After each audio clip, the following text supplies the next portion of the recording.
हाय दोस्तों, कैसे हैं आप लोग। फिर से एक बार स्वागत है मेरे यूट्यूब चैनल में। दोस्तों, आज मैं किसी राजनीतिक के बारे में या किसी पॉलिटिक्स के बारे में बात करने नहीं बैठा हूँ। मैं बात करने बैठा हूँ इसलिए मैं आज बात करूँगा उस बहन बेटियों के लिए जो आज अपने देश के अंदर दिन रात किसी न किसी दरिंदों का शिकार होते जा रहे हैं। और ये आज सिर्फ एक राज्य का या किसी एक राज्य का घटना नहीं है। देश के जितने भी राज्य हैं, हर राज्य में कहीं न कहीं बेटियों की दुष्कर्म बढ़ती जा रही है, बेटियों की रेप बढ़ती जा रही है, बेटियों के ऊपर दरिंदगी बढ़ती जा रही है। आज हमारी सरकार धारा 370 जैसी धारा को हटा सकती है, 3 तलाक के खिलाफ भी पार्लियामेंट में बिल ला सकते हैं, वक्फ बिल पे बिल ला सकती है।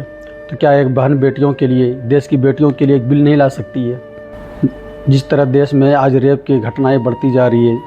अभी पिछले दिनों को वेस्ट बंगाल के बारुईपुरी में एक मुस्लिम लड़की जिसकी उम्र महज सिर्फ 12 साल थी और वो नाबालिग थी।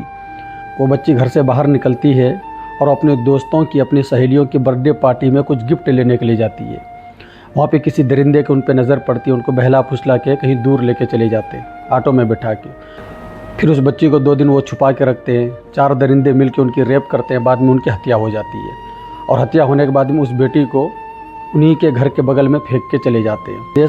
देश में और ऐसे हज़ारों ऐसे बेटियां हैं जो नाबालिग है, कोई बालिग है, कोई दरिंदे उसको बहला फुसला के रेप कर लेते हैं, उनकी हत्या कर देते हैं।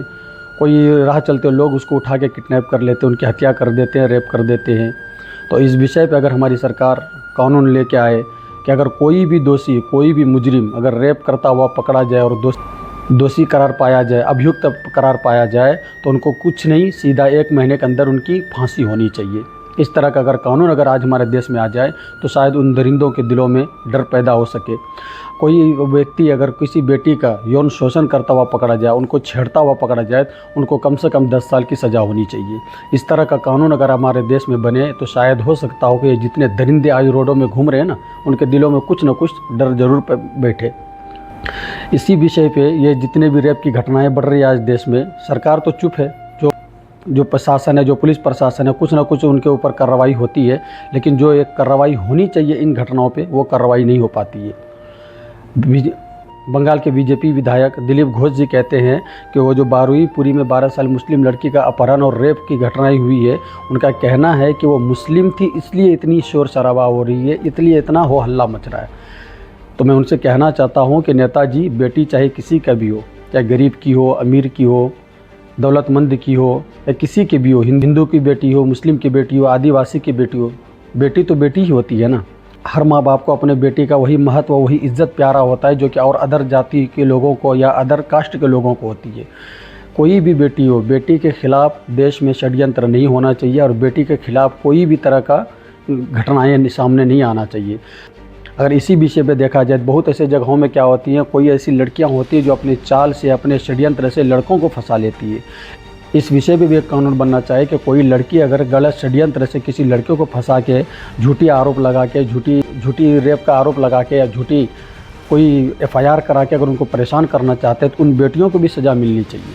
लेकिन सच्चाई ये है कि आज देश में ज़्यादातर जो घटनाएँ जो रेप का बढ़ रही है, अपहरण का, हत्याओं का या शोषण का, तो बेटियों के प्रति ज़्यादा बढ़ रही है।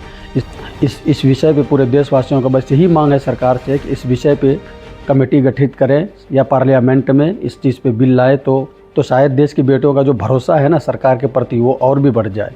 इसलिए सभी देशवासियों का यही मांग है सरकार से कि कानून लेके आएँ। जब तक कानून लेके नहीं आएंगे, इससे दरिंदों को न तो कानून का खौफ रहता है, न तो शासन प्रशासन का खौफ रहता है। और बेटियां तो हर घर में होती है और बेटियां तो सबकी बेटी होती है।